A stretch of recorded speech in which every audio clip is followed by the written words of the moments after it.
Welcome to Open Door. I'm Vince Robinson, and my guest is vocalist Mike Cady. Welcome to Open Door, Mike.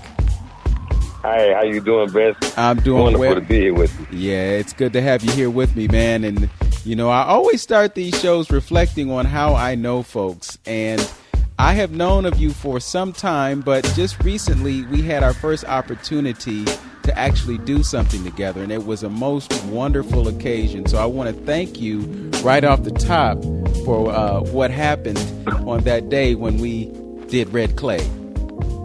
Oh, wow. Yeah, you know, my musical repertoire, I'm just telling you, my background for vocal tunes, I got a real big library. You know, I've been doing music for a long time. I've been singing since I was about 5 or 6 years old. I'm from Detroit originally. Mm-hmm. When I come up in Detroit, we had so many different artists. I come up under Marcus Belgraves and Teddy Harris and Kenny Cox, Donald Walden. And back in the day, we had Roy Brooks and Jefferson.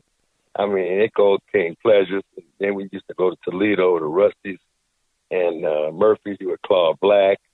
It just, in the musical family, I'm just glad that I found it over in Cleveland with Eddie Backus and Cecil Rucker, you know, Perry Williams III and Bobby Curry, you know, who I've been performing with quite some time now here in Cleveland. Okay. So how was it that you made your way to Cleveland?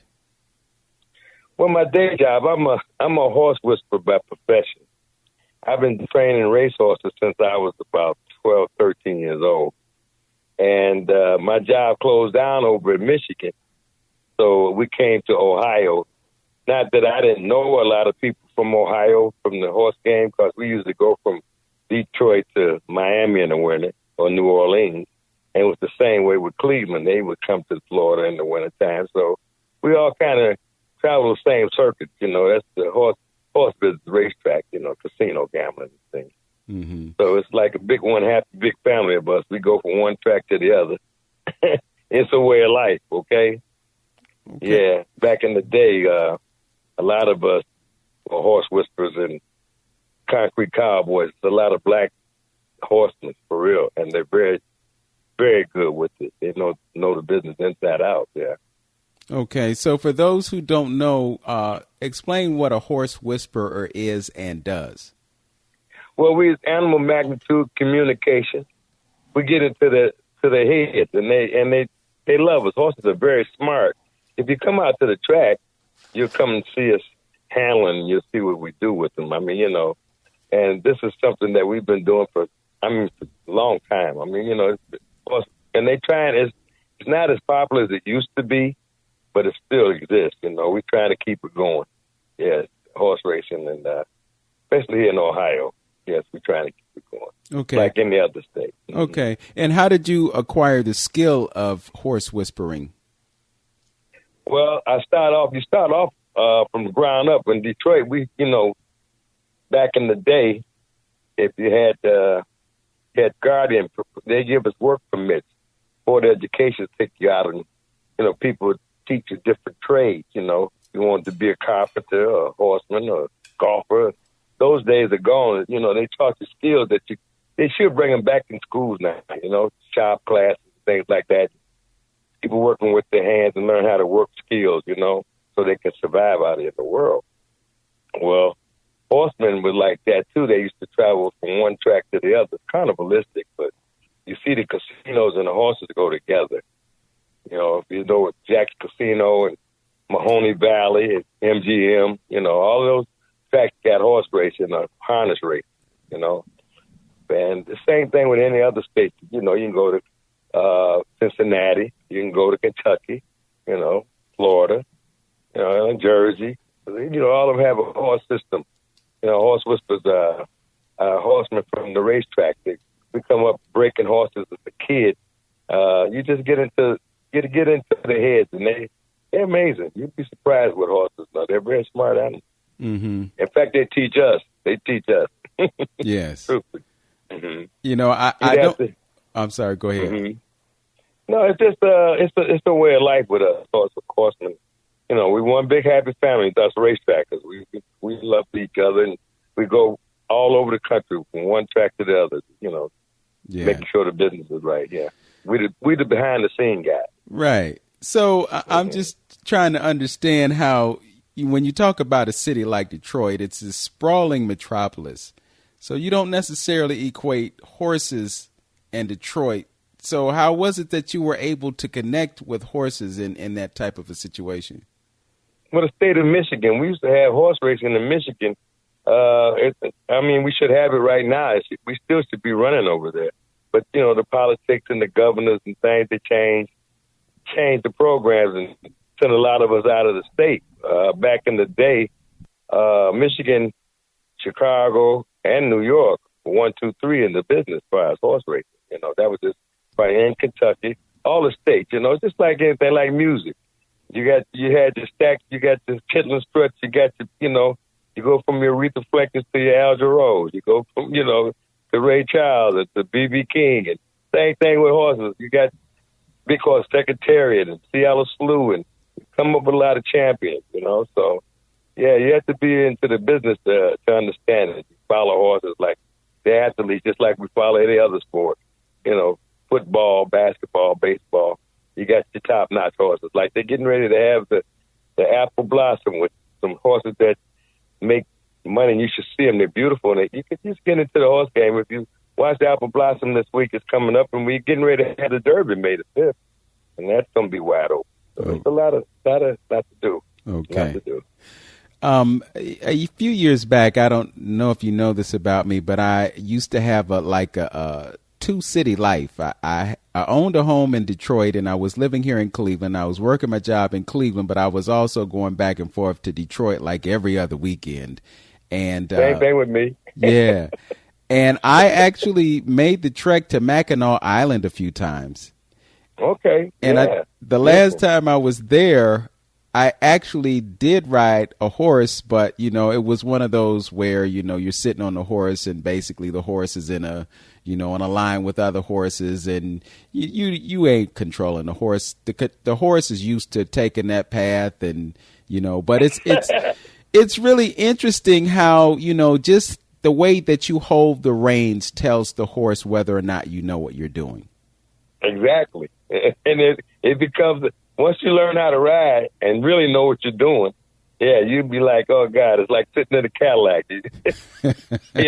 Just ride a horse just like you do. And once you really know how to ride, not beating the saddle and killing yourself. But, once you know how to sit a horse and sit him well, yeah, it's a beautiful thing. It's a great exercise. You lose a lot of weight, keep your weight off. That's a good thing. Yeah. Because you're sweating all the time, and sweats all that weight off of you. Keeps you fit.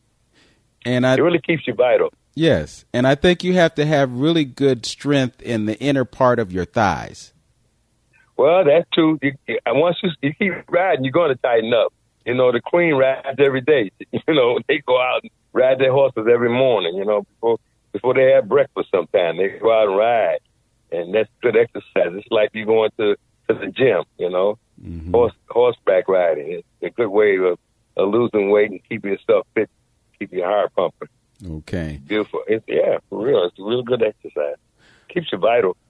All right. So you told me, I think earlier when we talked, you mentioned something about the age of 16 being a pivotal year for you.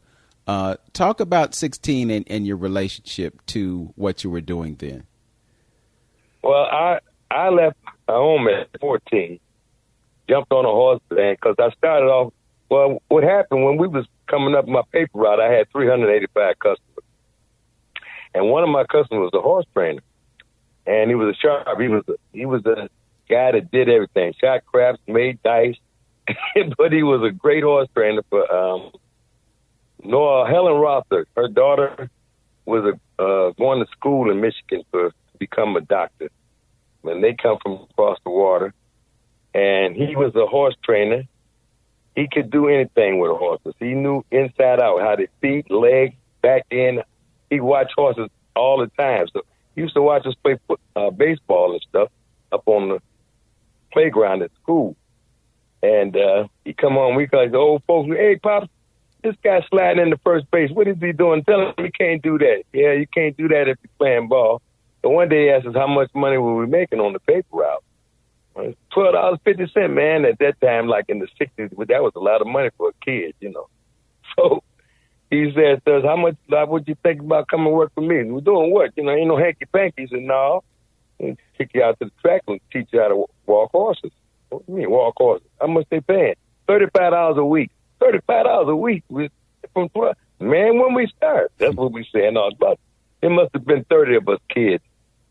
He said, well, I tell you what you do. You bring your report cards. Let me see how your grades are.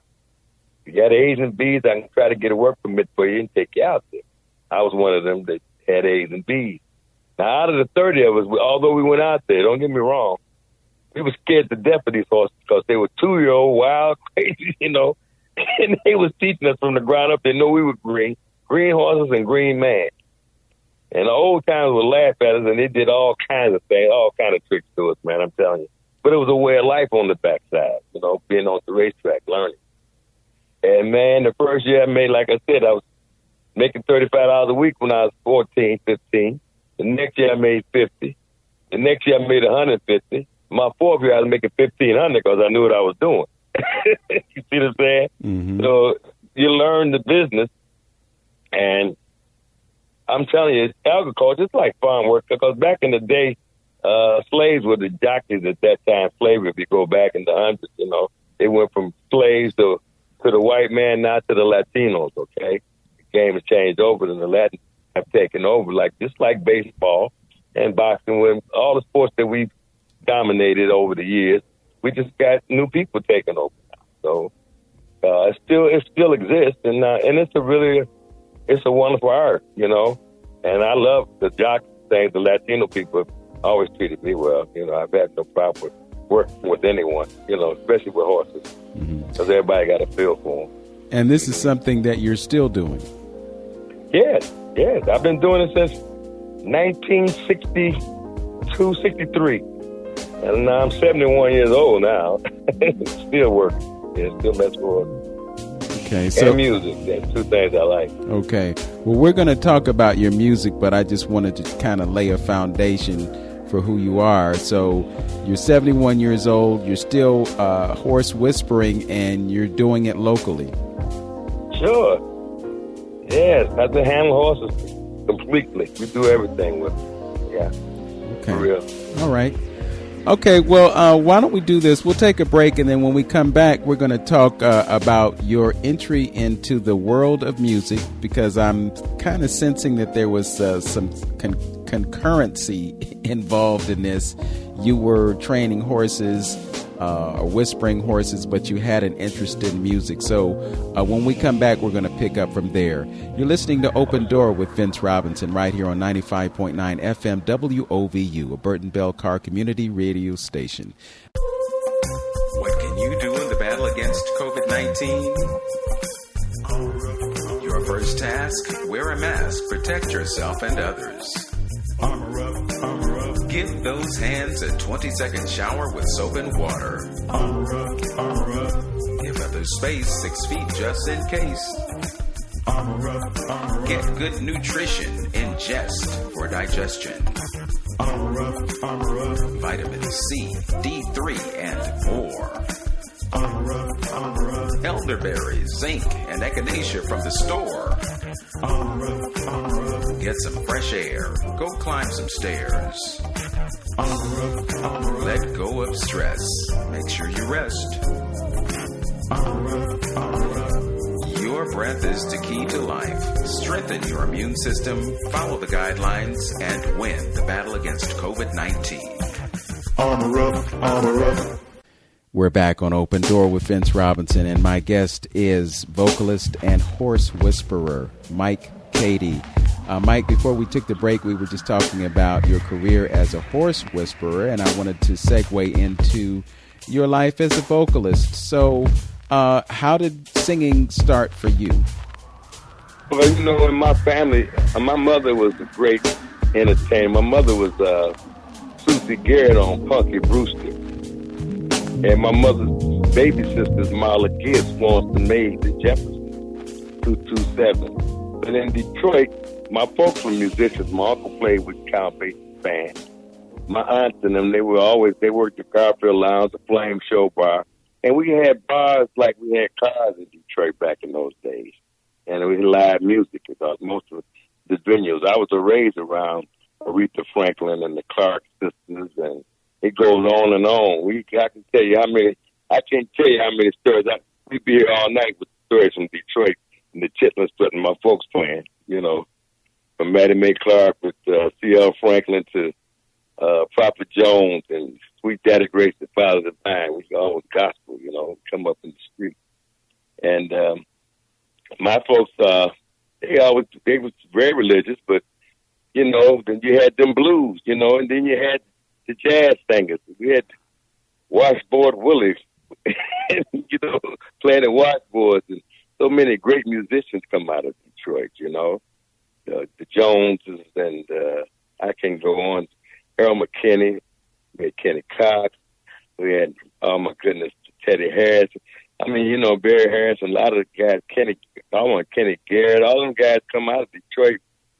Like, you had Kamal, Kenyatta, and there's still some great musicians. We just lost Gary Shunk, but there's a lot of great musicians, and we always had the Montreux Jazz Festival in Detroit. But as a kid coming up, you know, we doo-wopped in them corners for the Motown thing. I went to school with Ron Banks and the Dramatics.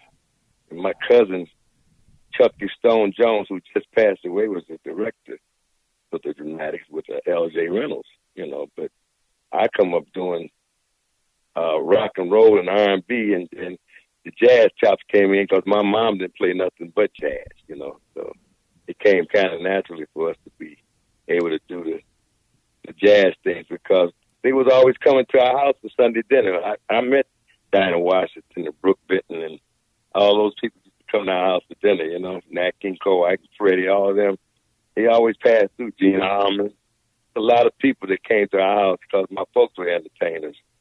So it came, you know, it's like cornbread and collard greens. You get used to it when you come from the door. Mm-hmm. You know, everybody's doing it, you know. I was raised around it, you know. Yes, indeed. So they passed the torch on to us for us to carry it, to pass it on to the others, you know. And there's nothing like music. It's the soothing. I mean, it's medicine for the soul.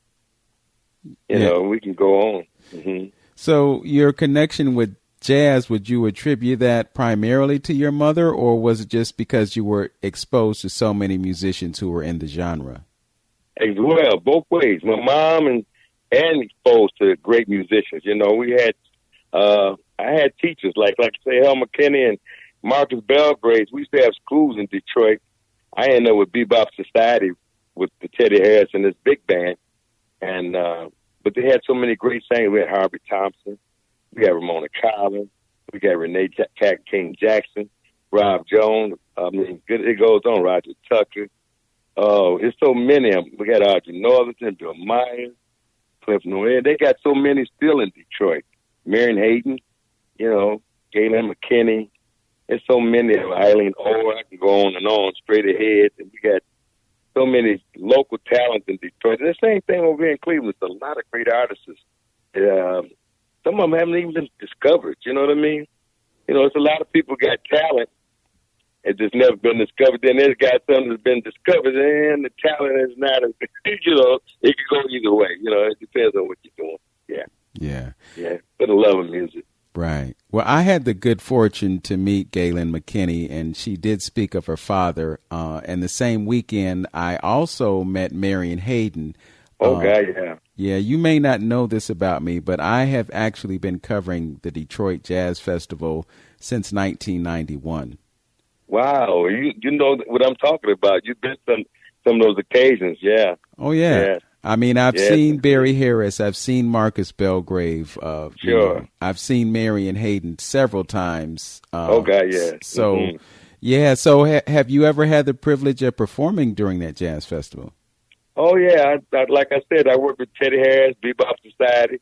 I worked with Marcus, too. I did a tribute to Eddie Jefferson. George Johnson, who was another great singer and artist out of D.C., one day he told me, he said, "I can't make it. You better call Mike Cady." He called me. I was here in Cleveland working with Eddie Backus and Cecil Rucker and Marvin Cabell.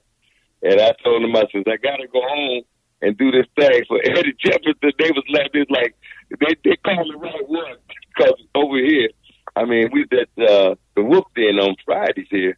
I wish I hated because that's one of the spots here in the town that everybody loves that one in Skeets here, you know, for live music, you know what I mean? Mm-hmm. And cats, for jazz chops, I mean, for jazz. Now, I ain't just saying for the R&B thing. And these cats can swing. I mean, you got so many great artists. You got Tri-C, you got Joe Hunter and Ernie Criveter and the Cleveland thing. And I'm so glad that I've had an opportunity to perform with a lot of them here in Cleveland, since, you know, coming from Detroit, you know, and meeting different artists over here. I would never met them. They're so close. I'm just so glad that I did get a chance to come to Cleveland, Ohio, you know, and do what I love doing, and that's singing some bebop jazz and just poetics and things, you know. I really love that. Mm-hmm. So with the pedigree of artists that you were dealing with in Detroit, and then you came to Cleveland and you hooked up with Eddie, and Eddie, I mean, Eddie is kind of like in a class by himself, you know. Yes, he is. That's for sure. You know. So describe what it was like for you to make that trek from Detroit to Cleveland and then make that connection.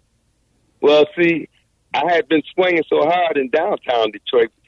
Charles Green and Teddy Harris used to be at Bomac and Birch Eastern Market, which is still going on, and Greek Town. We performed all over the city. But when I got over here, I was like, man, I'm just going to have trouble finding where the jazz and the bebop is, because when I got over here, I met the Spirit Plus Band, which was Joe Pearson, and he had Jackie O and CC and more other great singers that was with them then. And I asked them, you know, about the jazz, and they was like, man, we do this. This is what we do. And I'm like, okay. I said, but what about? So Kerry Joe told me, one of the pianists with him, man, you had to go over to Native Son. He said, so what day is that on? He said, on Friday. I said, well, it's on Kinsman, man. You got to go. So I went to the Native Son when I got here. It was still open then on 154th. And so I listened to, oh, God, this is my cup. They playing what I sing, what I love, my jazz, okay? And I said, oh, my goodness. And I walk in the door, and I meet Eddie Backus, Marvin Cabell, Greg Bandit, Kenny Allen, Kenny Davis. I mean, it's on, and it's like, I meet so many guys from here. Then I meet Chick Stevens. I meet Gary Stevens, and I start meeting Lemon. So I started meeting the groove that I love doing. And I'm like, man, it's a godsend that he sent me there, because I didn't know where I would get my jazz chops. Because I've been raised on R&B and all that, but here I'm ready to swing and do some bebop and some real chopping up, some real. And I couldn't find that at first when I got here. So when they gave me the directions to the guys that were doing it, I bet they took me in like, you said, man, where you been all out? Come here. They grabbed me in. So I've been so successful with them here, and I love it because they took me in. And I've been performing with some of the guys from Cleveland now for over 20 years almost, and it's really good. David Thomas, Joe Hunter, Ernie Criveter, Steve Enos. I work with so many great musicians here that it's Adrian Plank. I've worked with some of the greatest, and I'm so glad that I met some of these people, because I probably never would have had a chance, had I not came to Cleveland from Detroit. Yes. Yeah. So you mentioned the Native Son, but did you ever make it to Leo's Casino when it was still in existence? I didn't. I think I was on the tail end. I went to Tucker's. I think it was Tucker's that they took me to. I thought it was Leo's Casino, but they told me I think it was Tucker's. And at that time, Fred Landers' brother, Jimmy Landers, who's a blues man, he says, Michael, come on, go, because I do blues too. He says, come on with me. And I went with Jimmy Landers, and he just took me everywhere all over the city. And then I started getting my jazz chops, so I ended up meeting the cats who was really swinging over here, Cedric Napoleon. And we were down at 6th Street Under. I met Dewey Jeffries, and I knew Willie Smith from over coming back and forth from Detroit, because he played with everybody over there. And that was a God thing, because he was just like a godfather to me, because he knew all my people and knew what I could do as far as music was going. So I ended up just getting a real big new family over here, musicians, and I'm so proud that I've been with them now.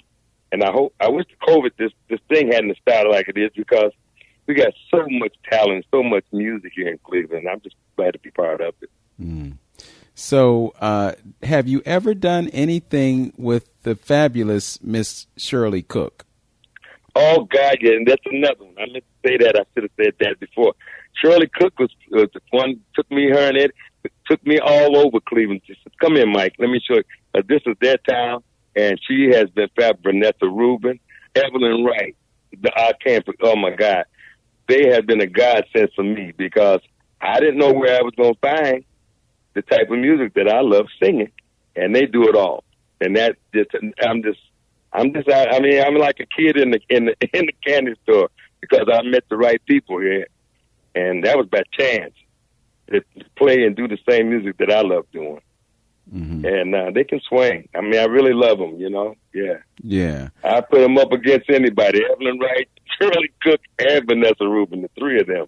Yes, they are very good. Mm-hmm. And they represent Cleveland. Trust me, they really do. Yes, they do. Okay. So you mentioned the demise of the Wolf's Den. Just lately, where are some of the other places that you might have gone had it not been for the pandemic? Well, we was working in Nighttown. We was doing Wolf Den, and we used to do Fredericks. And, you know, it's not very many venues like it used to be here. A lot of them closed down. We did the Mardi Gras back in the day. Then we used to do the Robin's Nest. We did the Mirage. We was doing downtown, the breweries and stuff. And then when they had Jazz on Wheels, that was another great opportunity around here. You know, we used to do the museum and stuff like that. So we got around pretty good. And don't forget Great Reese, the library down in Euclid. You know, we've done that. So, yeah, we've done some. And then we did a whole lot of backyard parties. You know, we did certain days all over the city. And people just love us, because when we come in, we cross over. We do jazz, blues, and R&B. We just mix it all up, because you can't do just one genre music when you're in a room, but you got to have something for everybody. You know, you can't just stick to jazz. You got R&B listeners. You can't just stick to R&B when you got blues listeners. So you just mix it all and make a gumbo out of it, do a little bit of all of it, keep everybody happy, you know? There you go. Yeah, exactly, without a doubt. You're listening to Open Door with Vince Robinson and my guest, Michael Cady. He is a fantastic vocalist, and he is a horse whisperer as well. We're going to talk more music when we get back. You're listening to Open Door on 95.9 FM, WOVU. Breaking news from the WOVU newsroom. Hello, I'm Ohio Governor Mike DeWine. Throughout the state of Ohio, there are good, law-abiding citizens making a positive impact on their communities who want to do more. But something stands in their way. Has a conviction hindered your opportunities for a better life? Have you gone at least 10 years without a conviction in Ohio? Has your clemency application been delayed? If so, you may qualify for the Ohio Governor's Expedited Pardon Project. Governor Mike DeWine is teaming up with the University of Akron School of Law and the Ohio State University Moritz College of Law to help reformed individuals receive pardons more quickly than the traditional process.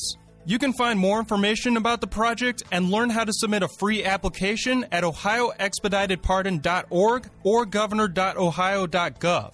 To qualify, you must not have any disqualifying offenses, have no convictions, or serve time within the last 10 years, excluding minor traffic violations, made efforts to satisfy requirements of sentencing, a history of volunteering or community service, and a work history or reasonable circumstances for being unemployed. Don't wait to take control of your life. Governor DeWine encourages you to apply for the Expedited Pardon Project because he believes that a past conviction should not cost you forever. Once again, please visit ohioexpeditedpardon.org or governor.ohio.gov for more information on how to submit a free application. That again is ohioexpeditedpardon.org or governor.ohio.gov. My Expedited Pardon Project will benefit Ohioans who are living in the shadow of a long past and regretted mistake, giving them the opportunity to truly have a second chance to reach their full potential. This breaking news is from the WOVU newsroom. We're back on Open Door with Vince Robinson and my special guest, Mike Cady, vocalist and hoarse whisperer. Before we took the break, we were talking about the fact that you had this gumbo thing going. So you're singing all different kinds of music. So you're dealing with blues, you're dealing with R&B, you're dealing with jazz. When you talk about those genres, particularly blues and jazz, most of the time you're dealing with an older demographic. What's it like for you to have this connection to this, I call it a sacred type of music, because to me it is, because I love jazz. But what's it like for you to be in this genre and have such a small segment of the musical landscape? Well, you see, sometimes you reach one, you teach one, because there's a lot of songs that a lot of people, they don't even know they got lyrics to, but they listen to instrumental, and then they hear them and they say, wow, I didn't know that song had words to it. I didn't know Red Clay had words. I didn't know Mr. Magic had words. I didn't know that, So you start looking at these cats and say, well, where did this come from? Where did that come from? I can go on from a happy blues, a sad blues, a blues, because you got all types of blues. Some people don't even know when you're doing the blues. They think that it's something else, but it really be a blues. You know what I'm saying? Mm-hmm. I could take and do a tune for you and be sad and be real sad in a minor key or something like St. James Infirmary, when people standing here, I feel so blue and I feel heartbroken. What am I living? Do the crying blues, okay? Then I can take and do another blues for you, and you wouldn't even know it's a blues, but they think it is. You say something like this: he ain't got in bars, he got a few scars. This higher than Mars, and make love in cars. His wigs is neat, and cars the cheap. He drinks to compete, and don't need no meat. Yet all the time, he's the women really calling this name, filthy McNasty, and that's a blues, okay? So, you can, it depends on the tempo, what you really want to do with the blues. And to me, if you don't know how to play the blues, then it's hard to do the jazz, because they kind of connect with each other, you know what I mean? Mm-hmm. You can do all kind of stuff. I tell people all the time, it depends on the type of music. Your career just died, and you might want to say, yesterday, just a photograph of yesterday, and all its edges folded, and the corners are sleeping and brown, and yet all I have of our past love is a postscript to us indeed. Now, nobody would know what I'm singing until I open up in this thing, okay? Or you can do some, I want to be with you, Secret Garden. People got all kind of music. Everything must change. You can do a lot of music, and they almost be in the same genre, or some other sad song, or some other something that you heard. Or you might want to, I just found out about love, and I like it. Some pick it up. It depends on what you're in, Can't just get in trouble, got two women at the same place, and the first thing you said, I'm in a world of trouble, and I don't know what to do. I'm supposed to be one woman's man, but I'm in love with two. And they both be fighting over them at the same time. Mm-hmm. It's just all kinds of music that you can get. And from Billy's Bounce the Moon Dance to Take Five, whatever comes to your mind. They got words for a lot of these songs. Mm-hmm. That brings me to another question, and that is the idea of remembering the songs. I know you have quite a repertoire. How do you keep so much music in your head? Well, you practice every day. It's just like anything else that you get good. Practice make perfect. If you don't practice, every musician you see, they're going to get on their piano or play their horn. Or you got to keep yourself sharp. You got to do your chops. A singer got to do the same thing. You got to keep the songs. Mm-hmm. You got to keep them in your head and keep them in your mind so that you can be sharp when you come out to present. Yeah. Because you're telling a story. And you telling some stories, it depends on how you tell the story. You could take songs, and Dinah Washington took songs and did things when nobody else did. Carmen Craig take a song and do something else with it. Mel Torme, Benny, so many of them. You take a song and make it your own. It can be the same song, but you just make it your own. Yeah. You know, if you take a song to another level. I've seen Phyllis Hyman used to take songs to people and just tear them apart, you know. And she could sing like that because she could do it, you know. Natalie Cole did it on that tune of, what's the names, Michael Frank, you know. Sometimes you take the song to another level. Mm-hmm. You get more out of it than the other artist did. Yeah, you mentioned Phyllis Hyman, and another thing that I have done over a period of years is review concerts. So, yeah. And I've been doing that, well, let's see. It's been since the mid-'80s. So this is funny. I saw a post on Facebook, and they were talking about cassettes, you know, like they were this Stone Age artifact, right? And I got a bunch of them right here, like looking at me. Well, I went into my basement yesterday, and I was looking at a case that I had cassettes in, and I pulled them out. And I ran across a recording of Phyllis Hyman at the Front Row Theater. She opened for Jonathan Butler. Oh, yes. And just listening to that tape and listening to her repartee with, with the audience, and it was just a phenomenal recording. Yes. And then the last song that she did, it was something that had to do with the time of her life. And I just thought about how ironic it was. She was just so effervescent and so connected with her audience and just so full of life. And it's just hard to imagine that she would have had the issues that she had with depression and all of that. It was really a sad story, but she was a phenomenal talent.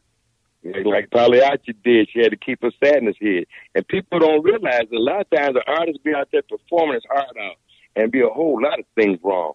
I can imagine, I'm not going to say, I don't want to hurt Chaka Khan and Mary J. Blige and none of them because they're great singers and stuff. Can you imagine the trials and tribulations? I mean, Erica, but a lot of those ladies, and a lot of men too, they be going through things that, they think because you're an icon, because you're a legend, that you don't have problems, that you don't, have Vaughn, Ella Fitzgerald, Louis Armstrong, a lot of them had problems, you know what I mean? But when the show came on, it was time to perform, you know. You look at Sammy Davis, there's so many of them, great entertainers, you know. And they go out and do their thing because they feel free on the stage. But they really be coming from their heart, you know what I'm saying? Yeah. Well, I wanted to bring that up because, that was something that was said about Michael Jackson. Sure. The only time that you really feel normal is when you're in that mode and you're expressing yourself and you in that zone. Yeah, and you really feel a certain sense of freedom when you are in that mode, and then you step away from that and it's like back to reality. Yes, because it's like it's like I don't want to say a drug, but the adrenaline, and you get a rush off of it, and especially when you know you're doing a good job and you can relate to the people and you connect. It's like you're saying, like Phyllis Hyman grabbed the audience. I seen a time when Stevie Wonders was in Detroit at the Cobo Hall, and the kids, the little gangbangers got them fighting down on the main floor. And the police rushed him out of it, but he came out on stage and they cut the lights on. And he told them, if you all sit down and act civilized and enjoy this concert, we can continue to have it, or we're going to shut it down. He said, but I'll tell you what, if you guys sit down, I got a special treat for you. And this started at 6 o'clock. They got him to cool down, and we got out of there at 3 o'clock in the morning. He did maybe, I don't know how many of his albums, but he got the people, and once he got them, he didn't turn us loose. He went from one album to the other and was doing them. And the people went crazy. It was just such a beautiful thing that he connected to make all that other stuff stop, that riff, and grab the audience and just went from one song to the next song to the next. And the band was hot. It was a beautiful show, and people still talk about that one to this day, I said, it's only certain people can draw you like that and can do that with you. You know what I mean? Yeah. Well, I've seen it happen. Yeah, magic. I'm just remembering the performance that James Brown did. I think it was in Boston, and it was around the time of Dr. King's assassination. Oh, yes, I remember that. And because of him, they didn't have riots. But that's right. There was a point in the concert where things were about to break down and people started rushing the stage and everything. And somehow, some way, he was able to restore order and proceed with the concert. And I think that the citizens of Boston are still thanking him for what happened on April 5th or April 4th, 1968. See, I'm serious. And he grabbed the whole audience and made them, hey, look here, we can do this. We ain't got to do that. And it took the tension off of the whole situation, you know? Yes. So tell me what music can do. Music can do a lot of things for people, you know? Yeah. Oh, my goodness. Yeah, I've been to some giant, like you said, Harris Plaza, like you said, going back. I remember one night when Carmen McRae, she performed, and it rained. Joe Pass was with her. And she did come in from the rain. You never seen so many umbrellas pop up and nobody leave. There's got to be 60,000 people right there. And she grabbed all of us. She grabbed all of us. Carmen performed that night. She did a great job. Yeah. I mean, excellent. So, you get those moments. You know, and those are the moments I should have taken. And I always say that, when you get those moments and the stolen moments when you really get them, Abby Lincoln used to tell Shirley Cook, and I remember her telling us one time, she said that the musicians are not playing what you're saying. You got the wrong musicians. Yeah. Abby was like that, but she was such a pioneer in the game. We used to around, like Betty Carter. Oh, man, I enjoyed being around those kind of people who come into the jazz concerts at the Detroit Montreux Jazz Festival. Yes. They were sharp, like you say, back in those days. I had James Moody and Burt Myrick and Alma Smith sitting there telling me about the old struts and how they used to go up and down the highway. She said that she didn't go in the restaurants and eat. She had a skillet and a hot plate. She cooked her own food. Wow. Great musicians, too. I'm serious. She did everything. Played piano. She played reggae. She played all of it. She played all of it. She knew Eubie Blake. She knew some of everybody. The great Alma Smith. If you ever get a chance to look her up from Detroit, she was with the Board of Education as well. She was another teacher. And she taught all of it. She really did. She taught us all. She really did. Yeah, she had so much going for her. She really did. I loved her. One of my most memorable moments in the Detroit Jazz Festival history was the performance of Abby Lincoln. And she used to do a song called Midnight Sun, and it's such a beautiful, hauntingly melodic song, and I've never forgotten that. And then there is another moment that I'll share with you when we come back from the break, and it involves Stanley Clarke, who was the artist in residence not this past year, but the year before. It's a great story, and I'll share it with you when we get back. You're listening to Open Door on 95.9 FM WOVU. This is Vince Robinson, and my guest is Mike Cady. We'll be right back.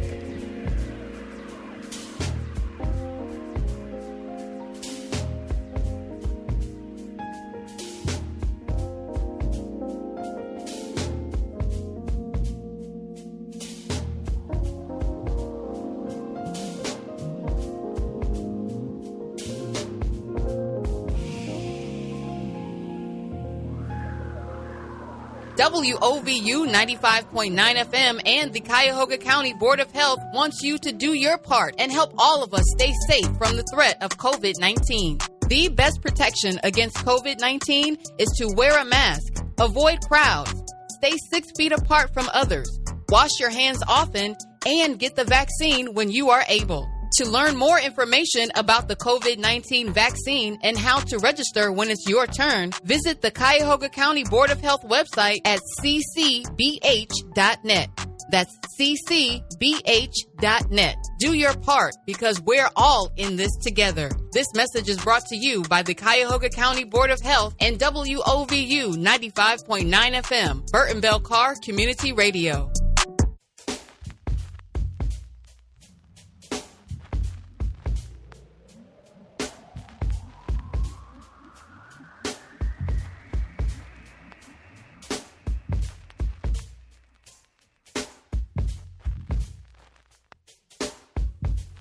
We're back on Open Door with Vince Robinson and vocalist Michael Cady.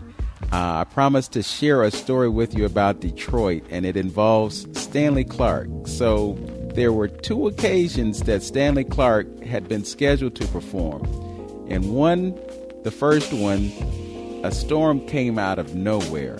And the show was at, I believe it was the Campus Martius stage, Chase Bank stage. And it was just moments before we were going to start. And then they got this thunderstorm warning, and they shut everything down. And everybody was so disappointed. So he had to cancel the show. And then a few years later, we came back, and Stanley Clarke was going to perform again. And don't you know, the same thing happened all over again? I mean, the winds, the rain, I've been doing this since 91, and this is one of the few times in that whole period that they've actually had to shut the festival down. There was one other time when Mandrill was supposed to perform, and I think there was the Sun Ra Orchestra was supposed to perform, and rain canceled it. So the third time they brought Stanley back, he was the artist in residence, and I think he did 2 shows. And the second show, we had a rain issue, but it didn't cancel the show. And then on that Monday, then they did the Labor Day. They did another show with him, and I had to leave for that one, so I missed out on it. But it was just amazing. It was like, oh no, not again. It reminded me of Barbara Morrison, who's a great singer. She was from Ypsilanti, and she's in California now, but great artist, great artist. And she, it started raining, and she told the band, "Don't go nowhere. I got this song right here." And she started doing "Benny's from Heaven." It was so funny. She said every time it rained, "Benny's from Heaven," and everybody started laughing. She was so comical with it, but she sung, and she still can sing. She's out in California now. Mm-hmm. I miss Barbara Morrison a lot. Yes, because she's a great singer too. She's another one. Yeah. So, would you happen to be acquainted with Detroit's George Benson? Oh God, yeah, saxophone. Yeah, man. We used to be at a club called Bomax. And every Thursday they have a jam session. And that's where all the James Carters and the White Adams and so many great artists come out of Detroit. That's where they get their chops with Larry Smith and so on. We had great horn players from Detroit. And George would come down, and he was a teacher as well. And I got a chance to meet Jimmy Heath, all of the great artists. They come and they would tell stories and make us laugh. And George would always ask me to do tunes like, at that time I was doing Body and Soul. And The Show Has Begun, which was a classic from Andy Bay and Horace Silver. He loved that tune. Stella by Starlight, stuff like that. And even jumping some Compared to What with Eddie Harris and Les McCann. He liked that. Those were kind of tunes. At that time we was pumping out All Blues and Song for My Father. And George was such a great teacher, He used to make us, and when we would have classes with him, if we didn't do the songs right, he'd make us go in the room and sing them to yourself until you come back out and then get it and try it again on the stage. It was funny. Wow. I'll never forget, I was learning around midnight. And he told me, Mike, come here, let me talk to you. So what's that? You missed the whole chorus of that song. Go in the room over there and see if you can get it together and come back. And when we go back up on stage, we'll see what the cats got and we'll open up for you again. I would laugh, but but they was teaching us, They made sure that we did the music right, especially the lyrics. You got to know the story. You can't just go up there and sing Misty and everybody singing it with you and you got the words wrong. My Funny Valentine. They've been around forever. Those tunes you ain't supposed to miss. Those are home run tunes. You're supposed to make sure you know them. You can't fool the audience, that's for sure. Right. If you go just do some off the top open, if you're just doing some stuff that you want to do open mic, that's cool, and that might be another song that you're making out of the same melody, but if you're doing it, you better make sure you know them right. Mm-hmm. So you mentioned James Carter James was a featured artist in this past jazz festival, which really wasn't a festival. It was more like a jazz telethon because you didn't have audiences. They were just performing on 3 different stages without an audience. But I had the good fortune to sit with him and another couple of musicians. But I witnessed his performance, and there are few saxophonists in America that have his level of talent. Well, he got it from Detroit. He got his chops. He got them from the cats swaying hardball in Detroit. I'm serious. There's so many of them. He come up bebopping with Teddy Harris and Marcus and them. Cassius, oh my God, Cassius Richmond, and so many of them that came up back in the day, and it was a challenge for them cats. And one time I called a song, and I know this is a national anthem for them, and that would have been a song from my father. Don't never do that, and you got horn players in there. Everybody, it looks like that's the one they learn on. Everybody wants a solo. I opened the song up and got 18 horn players behind me. Now, you know I ain't going to get the song back because we had so much fun coming up learning how to do music and being with different cats that, pass the torch on to us. We had the great Rod Hicks on bass, Don Mayberry on bass. We had so many great ones that's gone now, Mm-hmm. Yes, indeed. We had some great artists. And they passed the torch to us and told us to carry it. Yes. And make sure that we carry that music on. And that's what I try to do. Yes. And I'm quite certain all the artists the vocalists that you've heard, they know the music. They really know the music. I'm just saying the serious one, Mm-hmm. Yeah, they do it well. Yeah. We got some ones that can do it well here, especially in Cleveland. Right. And I'm proud of that. Yeah. So, Cecile Lauren Salvant, are you familiar with her? I've heard of her. Don't know her that well. Okay. But I've heard her. She's on Jasmine Horn too. Jasmine. Yeah, because she's on Mack Avenue Records, and she's done a couple of jazz festivals. So I became acquainted with her, or with her music, I would say, and then Dee Dee Bridgewater. And it's like they kind of have similarities in that they're very colorful in the way they present themselves. But, the vocals speak for themselves. But like you said, there's just so much talent there. Are there any musicians now that you would like to work with? Well, I really want to work with Marcus Miller on bass for once. I love the way he plays and all the things he's done, and I just feel like I want to be there with him one day and see what we can do, because I got so many tunes in my head. I'm with Jacobs right now, Original Johnson, and this kid here, he's coming up, man. He's got some chops on him. He's really beginning to grow, Mm-hmm. And I'm proud of that. So many guys, I like the youngsters is doing it. The ones that really want to do it, So I'm proud to be around them because they're passing that torch on to them, and they're getting really good at it. Yeah. Well, there are a lot of people who have concerns about the future of jazz, especially when you look at what young people are doing today musically. But then you look at people like Jacob and others who are maintaining the tradition and taking it in new directions. One young person, and I'm saying young tongue in cheek because he got a few years on him, but he's not that old, and that's Robert Glasper. Oh, yes, I know. Yeah, he's great, too. Yeah, I've seen some of the things that he's done on YouTube, and, he'll have an entire orchestra behind him somewhere in Europe, and he'll have his 3 guys and then 50 other musicians, and somehow it works.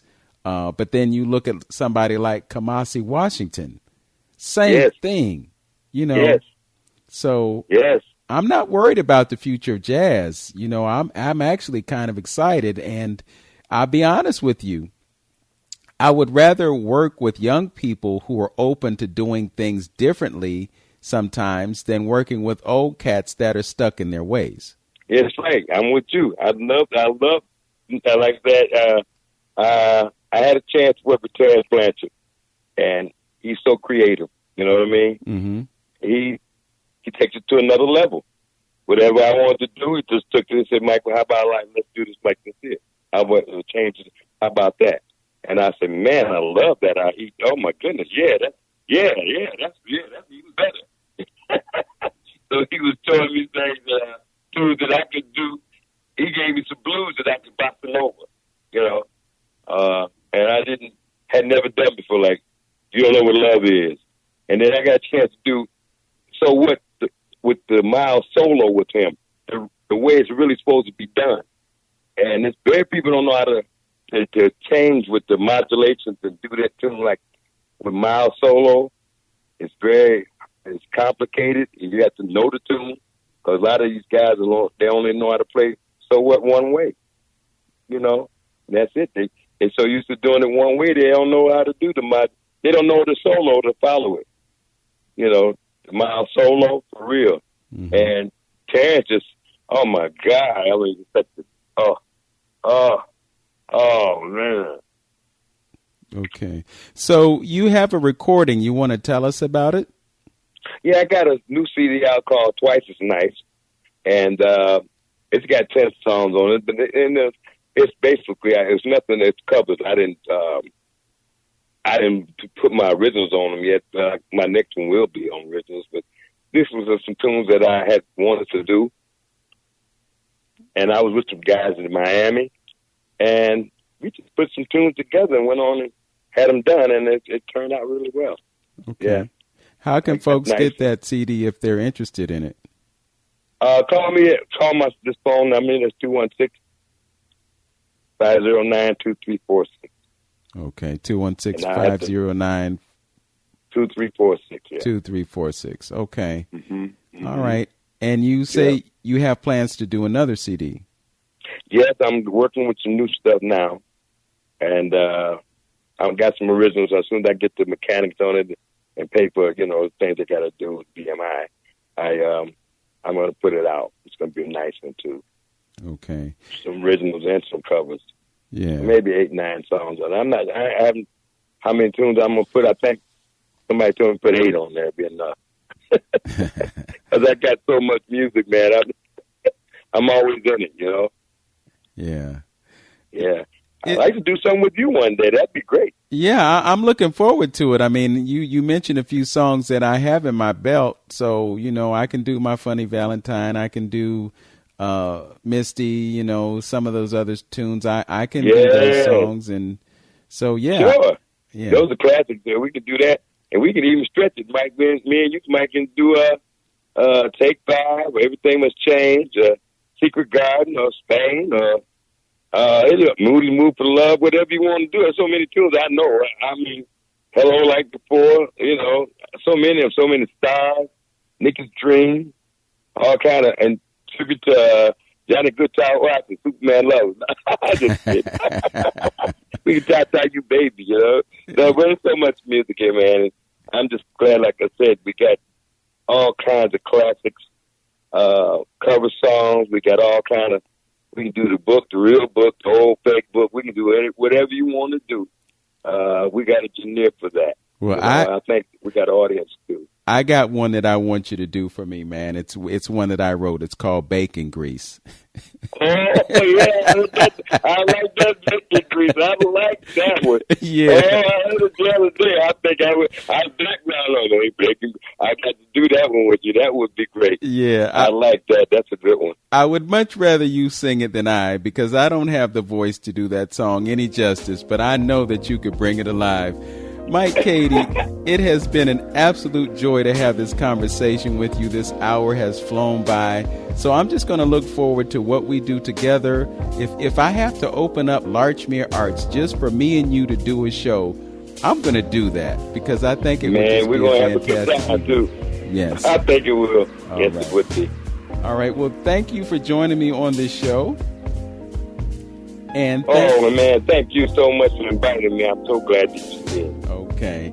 And thank you for listening to Open Door with Vince Robinson right here on 95.9 FM. Know yourself, love yourself, be yourself, make it a great day. Peace.